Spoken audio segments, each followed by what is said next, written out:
सनातन धर्म में अमावस्या तिथि का विशेष महत्व होता है।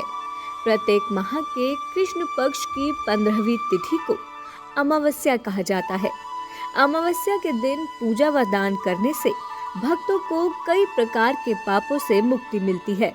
इस अमावस्या का महत्व तब और भी ज्यादा बढ़ जाता है जब यह जप तप के लिए अत्यंत ही फलदायी माघ माह में पड़ती है।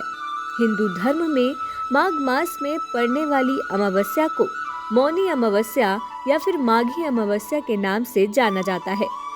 शास्त्रों के अनुसार मुंह से ईश्वर का जाप करने से जितना पुण्य मिलता है उससे कहीं गुना ज्यादा पुण्य मौन रहकर जाप करने से मिलता है। मौनी अमावस्या पर मनु ऋषि का जन्म भी हुआ था और मनु शब्द से ही मौनी की उत्पत्ति हुई।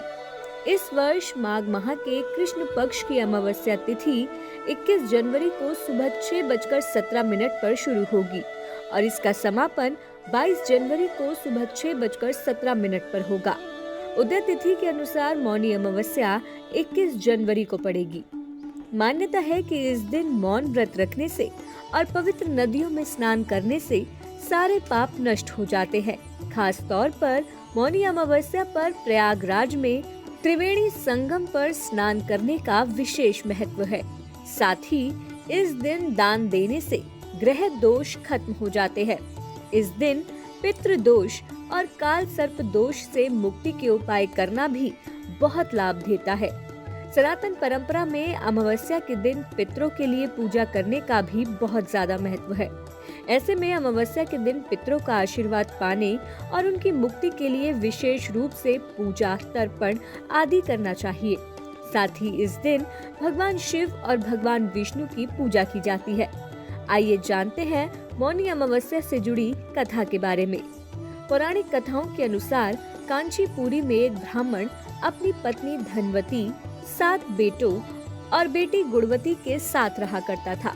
उस ब्राह्मण का नाम देवस्वामी था। देवस्वामी के 7 बेटों की शादी हो गई थी, लेकिन उसकी बेटी अभी कुंवारी थी। उसने अपने बड़े बेटे को लड़का ढूंढने का काम सौंपा था। एक दिन एक पंडित ने गुणवती की कुंडली देखी और बताया कि देवस्वामी के कुंडली में मौजूद दोष के कारण गुणवती विवाह के तुरंत बाद ही विधवा हो जाएगी। तब देवस्वामी ने उस पंडित से इस समस्या का समाधान पूछा। पंडित ने कहा कि सिंगल द्वीप में एक सोमा नाम की धोबिन रहती है, उसे यहाँ ले आओ। उसकी पूजा में इतनी ताकत है कि वह गुणवती को विधवा होने से बचा लेगी। पंडित के कहने पर देवस्वामी का छोटा बेटा और गुणवती सोमा को लाने के लिए चले गए। रास्ते में सागर पार करने के बाद थके हारे उन्हें एक पेड़ मिला। वे दोनों उस पेड़ के नीचे आराम करने लगे। उस पेड़ पर एक गिद्ध का घोंसला भी था। उस घोंसले में गिद्ध के बच्चे थे जो गुणवती और उसके भाई की बातों को सुन रहे थे। जब गिद्ध ने अपने बच्चों को खाना खिलाने की कोशिश की तो उन बच्चों ने खाना खाने से मना कर दिया और बोले कि पहले इन इंसानों की मदद कीजिए, तभी हम खाना खाएंगे। अपने बच्चों की जिद मानकर उस गिद्ध ने गुणवती और उसके भाई को सिंगल छोड़ दिया, जहाँ सोमा का घर था। अब दोनों भाई बहन सोमा को प्रसन्न करने के लिए योजना बनाने लगे।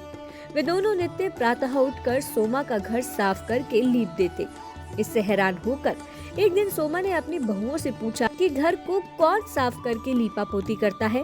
सोमा की झूठी प्रशंसा पाने के लिए उनकी बहुओं ने कहा, हमारे अलावा ये काम कौन करता है। लेकिन सोमा को इस बात का विश्वास नहीं हुआ। उसने अगली सुबह जल्दी उठकर गुणवती और उसके भाई को साफ सफाई करते हुए पकड़ लिया। वे दोनों के काम से बहुत खुश हुई और दोनों के साथ उनके गांव चलने के लिए तैयार हो गई।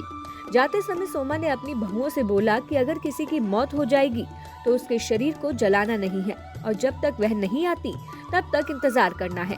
जब सोमा गुणवती के गांव पहुंची तो अगले दिन गुणवती की शादी होनी थी। अगले दिन सप्तपदी होने के बाद गुणवती का पति मर गया।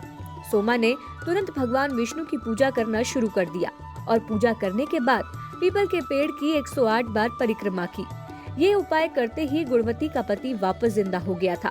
जब सोमा अपने घर वापस लौटी तब उसे पता चला कि उसका पति और उसका पुत्र जामाता मर गए हैं। तब सोमा ने ठीक वैसे ही किया जैसा उसने गुणवती की शादी में किया था। भगवान विष्णु की पूजा करने के बाद वह पीपल के पेड़ की 108 बार परिक्रमा करने लगी। ऐसा करने से उसका पति और पुत्र दोनों जिंदा हो गए। अतः आप भी मौनी अमावस्या पर नियमों का पालन करते हुए भगवान विष्णु की पूजा करें। आप हमारे संत वाणी चैनल को सब्सक्राइब करें, वीडियो को लाइक करें, शेयर करें और हाँ, बेल आइकन पर क्लिक करना बिल्कुल ना भूलें ताकि हमारी किसी भी वीडियो की सूचना सबसे पहले आपको मिले।